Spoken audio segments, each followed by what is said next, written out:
warahmatullahi wabarakatuh. Kami dari kelompok 2 Kriminologi kali ini akan membahas tentang kejahatan. Sebelum itu, perkenalkan terlebih dahulu kelompok kami mulai dari saya, itu Rasya Tuwa Raditya. Saya Ingrid Yemi Holding. Saya Aulia Pengganti. Saya Ilham Ramadhani. Sebelum kita memasuki pembahasan yang lebih dalam, pentingnya kita untuk membahas terlebih dahulu apa itu kejahatan.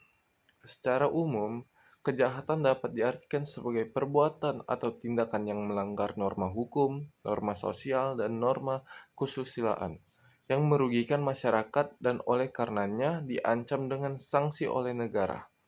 Dalam ilmu kriminologi, terdapat dua pendekatan utama dalam pemahaman kejahatan. Yang pertama, pendekatan yuridis atau hukum. Menurut pendekatan ini, kejahatan adalah setiap perbuatan yang dilarang oleh undang-undang dan diancam dengan hukuman pidana. Jadi, suatu perbuatan baru bisa disebutkan kejahatan jika sudah ada aturan hukum yang melanggarnya. Yang kedua, pendekatan sosiologis. Menurut pendekatan ini, kejahatan bukan hanya soal pelanggaran hukum formal, melainkan juga mencakup perilaku yang dianggap menyimpang oleh masyarakat, meskipun belum tentu diatur secara eksplisit dan undang-undang. Menurut Sutherland, salah satu tokoh kriminologi terkemuka, kriminologi adalah ilmu pengetahuan yang mempelajari kejahatan sebagai gejala sosial, dengan mencakup proses perbuatan hukum, melanggar hukum, serta reaksi terhadap pelanggaran tersebut. Dengan demikian, kejahatan bukan sekedar tindak individu, melainkan sebuah fenomena sosial yang kompleks dan multidimensial. Pemahaman ini menjadi dasar penting bagi kita untuk masuk ke pembahasan berikutnya, yaitu penyebab-penyebab terjadinya kejahatan. Selanjutnya, penyebab terjadinya kejahatan. Menurut para ahli kriminologi, penyebab kejahatan dibagi menjadi 3 faktor utama. Yang pertama, faktor internal, yaitu faktor yang berasal dari dalam diri pribadi itu sendiri. Antara lain, ada kondisi mental dan psikologi, seperti gangguan kepribadian, impulsivitas atau rendahnya kontrol diri. Yang kedua, faktor biologis yang di dalam teori ini dapat dikaitkan dengan kondisi fisik atau genetik seseorang yang sekarang sudah banyak dikritisi. Dan yang terakhir, karena rendahnya pendidikan moral dan etika, sehingga membuat seseorang tidak memiliki rem yang kuat untuk menghindari penyimpangan. Faktor yang kedua yaitu faktor eksternal. Faktor ini berasal dari luar individu dan juga lebih banyak mendapatkan perhatian dalam kriminologi modern. Faktor ini dibagi menjadi beberapa jenis, yaitu faktor ekonomi seperti kemiskinan, pengangguran, dan kesenjangan sosial yang tinggi. Seringkali mendorong seseorang untuk melakukan kejahatan, khususnya kejahatan terhadap harta benda, seperti pencurian dan penipuan. Selanjutnya, faktor keluarga dan lingkungan pergaulan.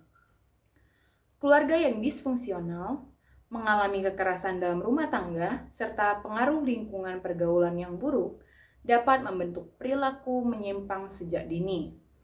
Yang ketiga, faktor budaya dan media.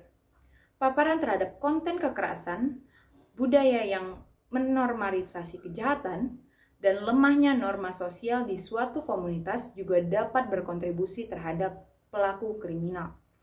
Dan yang terakhir, faktor politik dan hukum, di mana lemahnya penegakan hukum dan korupsi menciptakan ruang kejahatan untuk berkembang, karena pelaku merasa tidak ada sanksi yang tepat dan nyata. Faktor yang ketiga yaitu faktor situasi dan kesempatan. Selain faktor individu dan faktor sosial, faktor situasi dan kesempatan juga berperan penting. Teori rutin activity menyebutkan bahwa kejahatan terjadi ketika 3 elemen bertemu secara bersamaan, yaitu adanya pelaku yang termotivasi, adanya target yang tepat, dan tidak adanya penjagaan yang memadai. Dengan memahami beberapa faktor penyebab ini, kita bisa melihat bahwa kejahatan adalah hasil dari interaksi yang kompleks antara individu dan lingkungannya. Terima kasih Ingrid atas penjelasannya. Saya, Aulia Berlianti Henizar, akan menjelaskan beberapa teori kriminologi yang pertama. Para ahli telah mengembangkan berbagai teori untuk menjelaskan mengapa kejahatan dapat terjadi, dan saya akan membahas 3 teori pertama. Teori yang pertama yaitu teori klasik atau classical theory. Teori klasik berkembang pada abad ke-18 yang dipelopori oleh Cesare Beccaria dan Jeremy Bentham. Teori ini berpandangan bahwa manusia adalah makhluk rasional yang bebas memilih tindakannya berdasarkan pertimbangan untung dan rugi. Seseorang akan melakukan kejahatan jika ia menilai keuntungan yang diperoleh lebih besar dari risiko hukumnya. Oleh karena itu, solusinya adalah membuat hukuman yang pasti, cepat, dan proporsional agar dapat mencegah kejahatan. Teori ini menjadi dasar dari sistem hukum pidana modern yang kita kenal saat ini. Yang kedua yaitu teori biologis atau biological theory. Dikembangkan oleh Cesare Lombroso pada abad ke-19. Teori ini mengemukakan bahwa penjahat adalah individu yang secara biologis berbeda, atau dikenal sebagai konsep born criminals, atau penjahat yang dilahirkan. Lombroso mengklaim ciri-ciri fisik tertentu seperti bentuk tengkorak dan rahang yang menonjol berkaitan dengan kecenderungan kriminal. Meskipun teori kini sudah banyak dibantah secara ilmiah, kontribusinya penting karena mengawali pendekatan empiris dan ilmiah dalam kriminologi. Teori biologis modern lebih berfokus pada faktor genetik dan neurobiologis seperti hubungan antara gangguan hormonal atau kerusakan otak dengan perilaku agresif dan antisosial. Selanjutnya yaitu teori yang ketiga yaitu teori strain atau strain theory. Dikembangkan oleh Robert K. Merton, teori strain mengatakan bahwa kejahatan timbul karena adanya ketegangan atau tekanan sosial. Merton berargumen bahwa masyarakat menetapkan tujuan-tujuan budaya yang diinginkan seperti kesuksesan finansial. Tetapi tidak semua orang memiliki akses yang sama terhadap cara-cara yang sah untuk mencapai tujuan tersebut. Ketika seseorang tidak dapat mencapai tujuan tersebut melalui jalur resmi, ia mungkin memilih jalur kriminal. Contohnya, seseorang yang ingin kaya namun tidak memiliki pendidikan atau pekerjaan yang baik, mungkin beralih ke pencurian atau penipuan. Selanjutnya adalah teori asosiasi diferensial. Teori ini dikembangkan oleh Edwin Sutherland dan merupakan salah satu teori yang paling berpengaruh di dalam kriminologi. Sutherland berpendapat bahwa perilaku tindak kriminal itu ada karena dipelajari, bukan diwarisi maupun ada begitu saja. Seseorang bisa menjadi tindak kriminal itu karena dia bisa dari belajar dan berinteraksi dengan orang-orang yang berada di sekitarnya. Lebih khususnya lagi di ruang lingkup pertemanan dan komunitas terdekatnya yang menormalisasikan tindakan-tindakan yang bersifat kriminal tersebut. Semakin sering dan intensnya seseorang bergaul dengan kelompok-kelompok yang pro-kriminal, itu semakin besar juga kemungkinan dia untuk melakukan tindakan yang serupa.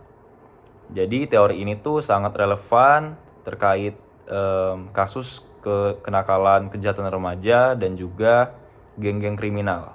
Kemudian ada teori kontrol sosial.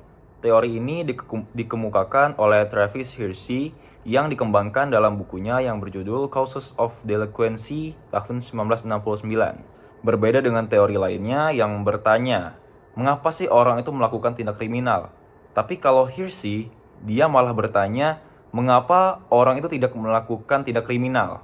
Hirschi berpendapat bahwa seseorang yang tidak melakukan tindak kriminal itu karena seseorang tersebut memiliki ikatan sosial yang kuat dalam bermasyarakat. Ikatan sosial yang tadi itu terdiri dari 4 macam. Yang pertama itu ada attachment atau keterikatan, yang kedua ada komitmen, yang ketiga ada involvement atau keterlibatan, dan yang keempat itu ada belief atau kepercayaan. Ketika ikatan-ikatan tadi itu lemah atau putus, seseorang itu lebih rentan untuk melakukan tindak kejahatan. Demikianlah video dari kami. Mohon maaf bila ada salah kata. Kepada Allah saya mengampun. Wabillahi taufiq wal hidayah. Wassalamualaikum warahmatullahi wabarakatuh.